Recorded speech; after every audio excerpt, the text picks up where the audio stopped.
9 नवंबर 2019 ये वो तारीख थी जब सुप्रीम कोर्ट ने बाबरी मस्जिद को लेकर अपना फैसला सुनाया था कि विवादित स्थान पर मस्जिद नहीं बल्कि मंदिर का निर्माण होगा।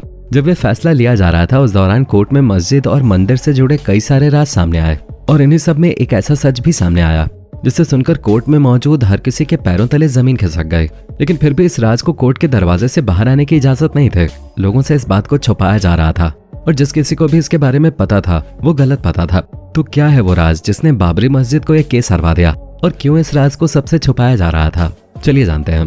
दोस्तों, बाबरी मस्जिद के बारे में तो आपको मालूम नहीं होगा कि ये अयोध्या में मौजूद एक ऐसी मस्जिद थी जिसकी वजह से काफी लंबा विवाद चला। भारत में हिंदू मुस्लिम के बीच की लड़ाई की चिंगारी भले ही अंग्रेजों के समय से लग गई हो, लेकिन उसमें असली आग तो इस बाबरी मस्जिद ने लगाई थी। पर हम आपको बाबरी मस्जिद के बारे में और उससे जुड़े राज के बारे में बताएं उससे पहले जरा बाबर के बारे में जान लेते हैं कि आखिर ये किस खेत की मूली थे जिसके नाम पर ये मस्जिद बनाई गए थे। अगर आपने थोड़ा बहुत भी इतिहास पढ़ा होगा तो आपको ये पता होगा कि बाबर भारत का पहला मुगल सम्राट था जिसका पूरा नाम जहीरुद्दीन मोहम्मद बाबर था। जहीरुद्दीन मोहम्मद बाबर का जन्म 14 फरवरी 1483 को उज्बेकिस्तान में हुआ था।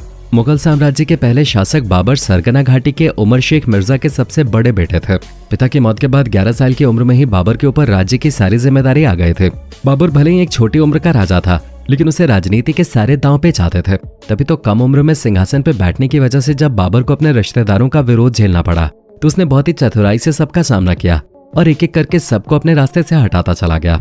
बाबर को मालूम था कि अगर उसे बड़ा बनना है तो उसे अपने क्षेत्र का विकास करना ही होगा, इसलिए सबसे पहले उसने सैन्य अभियानों की शुरुआत की जिसमें वो सैनिकों को तैयार करता था। हालांकि अपने शुरुआती अभियानों के दौरान फरगना शहर में बाबर का नियंत्रण खो गया था, लेकिन बाबर ने अपने इस हार को दिल से नहीं लगाया क्योंकि उसका इरादा तो कुछ बड़ा करने का था। तभी तो उसने सफविद शासक इस्माइल प्रथम के साथ दोस्ती का हाथ बढ़ाया, जिसके बाद दोनों ने मिलकर मध्य एशिया के कई सारे हिस्सों पर अपना राज कायम किया और फिर बाबर की नजर भारतीय उपमहाद्वीप पे गई। उस समय दिल्ली में इब्राहिम लोदी का राज चल रहा था, लेकिन बाबर ने इब्राहिम लोदी द्वारा शासित दिल्ली सल्तनत पर हमला कर दिया और इब्राहिम लोदी को पानीपत की पहली लड़ाई में हराकर भारत में मुगल साम्राज्य की शुरुआत की। लेकिन अभी भारत पूरी तरह से मुगलों का अधीन नहीं हुआ था।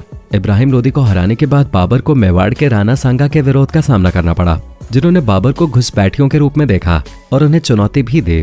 लेकिन बाबर तो पूरी तैयारी करके आया था, तभी तो उसने खानवा की लड़ाई में राणा सांगा को हरा दिया। हम यहाँ पर बाबर की तारीफें नहीं कर रहे हैं क्योंकि हम सभी जानते हैं कि वो भारत में आया और उसने मुगल साम्राज्य को पूरे भारतवर्ष में फैला दिया। लेकिन एक बात तो कहनी पड़ेगी कि जब बात मुगल साम्राज्य की आती है तो हमारे मुंह में सबसे पहले अकबर और ताजमहल बनवाने वाले शाहजहां का नाम आता है और क्रूरता के मामले में हम औरंगजेब को याद कर लेते हैं, लेकिन बाबर का नाम कोई भूल कर भी नहीं लेता। लोग ये भूल जाते हैं कि ये वही बाबर था जिसने भारत में मुगलों की शुरुआत की। वरना इससे पहले भारत में चाहे जितनी भी परेशानियां क्यों न रही हो, छोटे छोटे राज्यों में बटा भारत काफी खुश था। बाबरी मस्जिद से शुरू होने वाली हर बात बाबर द्वारा मंदिर तोड़कर मस्जिद बनाने वाली घटना पर खत्म होती है। ज्यादातर लोगों को लगता है कि अयोध्या में जो मंदिर बना था उसे तोड़कर मस्जिद बनवाने के पीछे बाबर का हाथ था, लेकिन बहुत कम लोग ही ये बात जानते हैं कि बाबर ने मस्जिद बनवाई ही नहीं थे। जी हाँ, बिल्कुल सही सुन रहे हैं, बाबरी मस्जिद बाबर ने बनवाई ही नहीं थे। अब आप सोच रहे होंगे कि जब इसका नाम बाबरी मस्जिद है तो इसके पीछे का क्या सच है। असल में दोस्तों, बाबरी मस्जिद का निर्माण बाबर की सेना के जनरल मीर बाकी ताशकंदी ने करवाया था। मीर बाकी ताशकंद का रहने वाला था और उसे बाबर ने अवध प्रांत का गवर्नर बनाकर भेजा था। बताया जाता है कि पानीपत की पहली लड़ाई में जीतने के बाद बाबर की सेना ने जब अवध की तरफ कदम बढ़ाए तो बाबर उस वक्त आगरा में ही रुक गया था और उसने आगे की कमान मीर बाकी को सौंप दी थी और उसी मीर बाकी ने बाबरी मस्जिद का निर्माण कराया जहाँ पहले मंदिर हुआ करता था। पहले उस मंदिर को हटाया गया और फिर मीर बाकी ने वहां पर मस्जिद बनवाई और आज उसी मस्जिद को लेकर सालों से यह विवाद चल रहा है।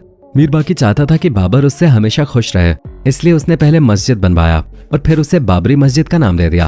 अब कुछ लोगों का ये भी कहना है कि इस मस्जिद को बाबर के हुक्म पर तैयार करवाया गया था। अब दोस्तों, अगर ये बात सच भी है तब भी ये बात सामने आती है कि बाबर का उस मस्जिद को बनवाने में फिजिकली कोई भी रोल नहीं था। और ये बात हम नहीं कह रहे हैं, बल्कि कोर्ट में इस बात को लेकर काफी दलीलें पेश की गयी, काफी वाद विवाद हुआ जिसने अदालत में मौजूद सभी के होश उड़ा कर रख दिए। पर अभी तो असली किस्सा खुलना बाकी है। हम आपको एक दिलचस्प बात बताते हैं। जिस बाबर को खुश करने के लिए मीर बाकी ने इस मस्जिद का नाम बाबरी मस्जिद रखा था, उसी बाबर ने मीर बाकी को अपनी सेना से निकाल फेंका था। ये बात 1526 की है, जब मीर बाकी को लाहौर के पास का क्षेत्र दिया गया था और बल्क, जो कि अब अफगानिस्तान में है, वहां विरोधियों को कब्जे में करने की जिम्मेदारी दी गई। इस जिम्मेदारी को पूरा करने के लिए जब मीर बाकी गया तो वहां से वापस आने के बाद बाकी को चिन तिमोर सुल्तान के नेतृत्व में 7000 सैनिकों का कमांडर बनाया गया। इसके बाद 1528 में सेना को एक अभियान में चंदेरी भेजा गया।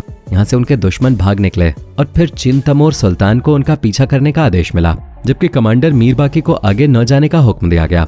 मार्च 1528 में चिन तैमूर सुल्तान के नेतृत्व में बायाजिद और बिबंजू के इब्राहिम लोधी के कर्मचारी थे, उन्हें अवध के पास पकड़ने के लिए भेजा गया, क्योंकि इन दोनों ने मुगल सेना से लखनऊ का मुगल किला छीन लिया, जिसके बाद 1529 तक लखनऊ को अपने कब्जे में रखा।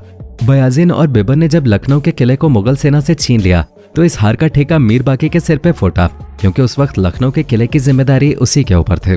लेकिन यहाँ पर बाबर हार मानने वालों में से नहीं था, उसे तो कैसे भी करके अपनी जगह वापस चाहिए थे, तभी तो उसने अपनी और बड़ी सेना लड़ने के लिए भेजी।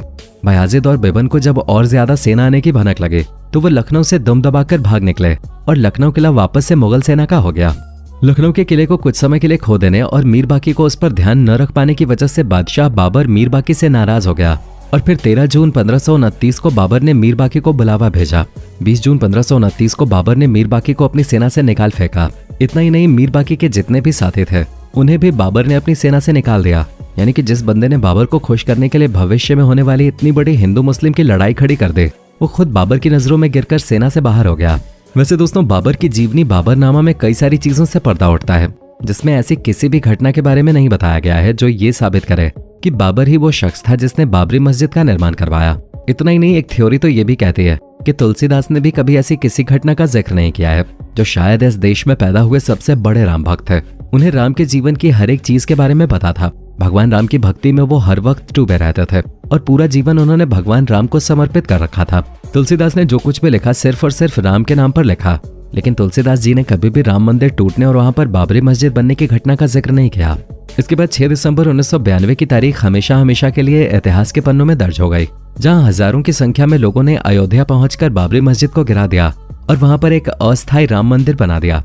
उसके बाद क्या था, पूरे देश में चारों ओर हिंदू मुस्लिम के सांप्रदायिक दंगे होने लगे, जिसमें करीब 2000 से भी ज्यादा लोग मारे गए और ये ऑफिशियल आंकड़ा है। न जाने अनऑफिशियली कितने लोगों ने अपनी जान गंवाई होगी। ये जगह काफी लंबे समय से विवादित चल रहे थे। बाबरी मस्जिद के टूटने के बाद हर कोई सोच रहा था कि आखिर उस जमीन पर मंदिर बनेगा या मस्जिद, क्योंकि दोनों ही पक्ष अपनी अपनी तरफ से काफी तगड़ी लड़ाई लड़ रहे थे। लेकिन फिर सुप्रीम कोर्ट ने फैसला सुनाया और विवादित जगह पर मंदिर बनाने का निर्णय सबके सामने आ गया और अब तो सुप्रीम कोर्ट के फैसले के अनुसार मंदिर बनाने का काम भी शुरू हो चुका है, जो बहुत ही बेहतरीन तरीके से हो रहा है। हालांकि विवादित जमीन से हटकर मस्जिद बनाने के लिए भी सुप्रीम कोर्ट ने एक जगह नियुक्त की है। तो दोस्तों, देखा आपने कि जिस बाबरी मस्जिद के नाम से ही लोगों को चिढ़ मचती है, कोई भी इसका नाम तक नहीं सुनना चाहता। उसे असल में बाबर ने बनवाया ही नहीं था, लेकिन जिसने भी बनवाया हो उसे बनाया तो मंदिर तोड़ के ही गया था और अब वापस से वहां मंदिर बनने जा रहा है। जिसके बारे में आपका क्या कहना है कमेंट में बताना बिल्कुल भी ना भूलें। और इस तरह के इन्फॉर्मेटिव वीडियोस को लगातार देखते रहने के लिए हमारे चैनल को लाइक, शेयर और सब्सक्राइब जरूर कर दें। धन्यवाद।